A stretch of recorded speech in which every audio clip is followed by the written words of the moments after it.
इन तमाम सवालों को लेकर के हमें लड़ना है और इसलिए मैंने भारतीय जनता पार्टी छोड़ दिया और आगे के दिन हम संघर्ष करेंगे।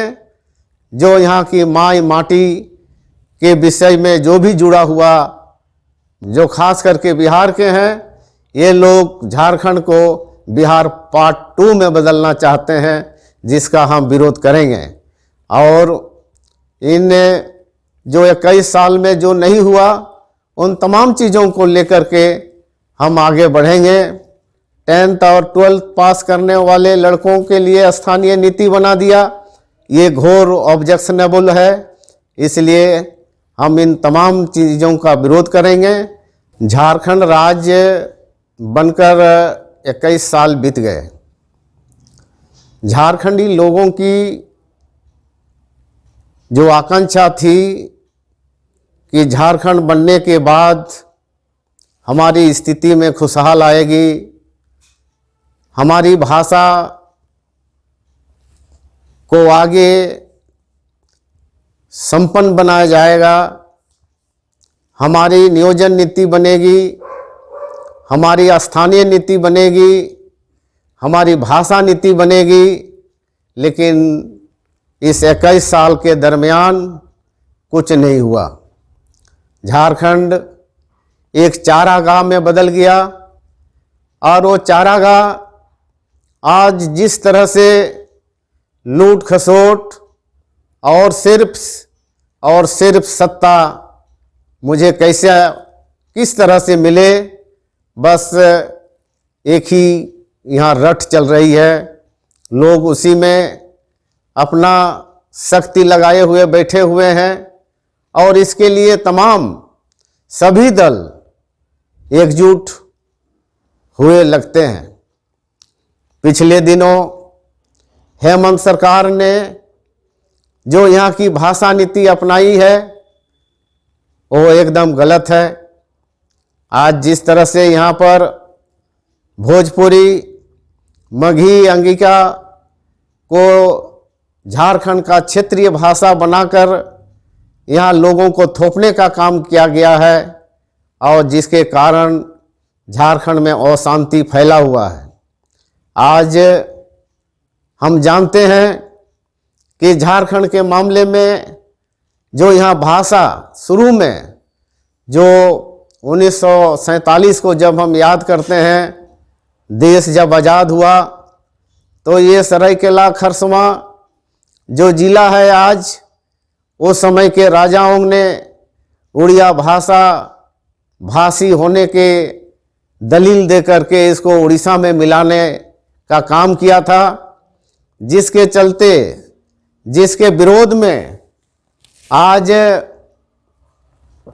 वो उस समय खरसवां में लोग जुटे और सभी लोगों ने कहा कि हम उड़िया भाषा को बर्दाश्त नहीं करेंगे। और 1 जनवरी 1948 को वहाँ पर लाखों आदमी जुटा और उड़िया भाषा के विरोध में एकत्रित हुए और जिसके चलते 1 जनवरी 1948 को गोलीकांड हुआ।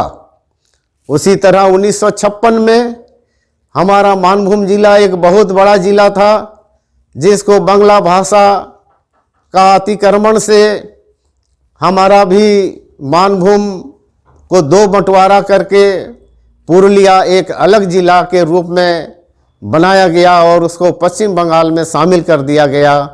तो यहाँ जिस ढंग से भाषाई अतिक्रमण हुआ है, आज हम समझ सकते हैं, लेकिन दूसरों को, जो दूसरा बाहर से जो लोग यहाँ पर आए हुए हैं, उनको ये समझ में नहीं आएगा। इसलिए साथियों, हमने आज फैसला लिया कि झारखंड मुक्ति मोर्चा उलगुलान ही यहाँ की एक सही पार्टी है और उस पार्टी के जरिए हमको यहाँ की भाषा नीति, यहाँ की स्थानीय नीति, यहाँ की नियोजन नीति, इन तमाम सवालों को लेकर के हमें लड़ना है और इसलिए मैंने भारतीय जनता पार्टी छोड़ दिया और आगे के दिन हम संघर्ष करेंगे। जो यहाँ की माई माटी के विषय में जो भी जुड़ा हुआ, मामले हैं उन मामलों को हम लोग उठाएंगे और हम लोग आगे बढ़ेंगे। इन सवालों को लेकर के हम झारखंड में के तमाम इलाकों में जाएंगे। हम लोगों को बताएंगे जिस तरह से भाषा स्थापित करके आज यहाँ बहुत से राजनीतिक दल जो खास करके बिहार के हैं, ये लोग झारखंड को बिहार पार्ट 2 में बदलना चाहते हैं, जिसका हम विरोध करेंगे। और इन जो 21 साल में जो नहीं हुआ उन तमाम चीज़ों को लेकर के हम आगे बढ़ेंगे। और एक बात है कि झारखंड मुक्ति मोर्चा जो हेमंत सरकार है, आज ये दीकू, जिसको दीकू का मतलब है शोषक, आज शोषकों की पार्टी बन गई है और आज उनके द्वारा ही ये सरकार चलायमान है। आज उन्होंने जो भी पिछले चुनाव में लोगों के सामने में जो घोषणा किया था, उन घोषणाओं को एक भी लागू नहीं किया। और यहाँ उन्होंने जिस ढंग से 10th और 12th पास करने वाले लड़कों के लिए स्थानीय नीति बना दिया, ये घोर ऑब्जेक्शनेबल है। इसलिए हम इन तमाम चीज़ों का विरोध करेंगे और झारखंड मुक्ति मोर्चा उलगुलान यहाँ की तमाम चीज़ों को लेकर के, झारखंड के तमाम मामलों को लेकर के यहाँ आगे बढ़ेगी।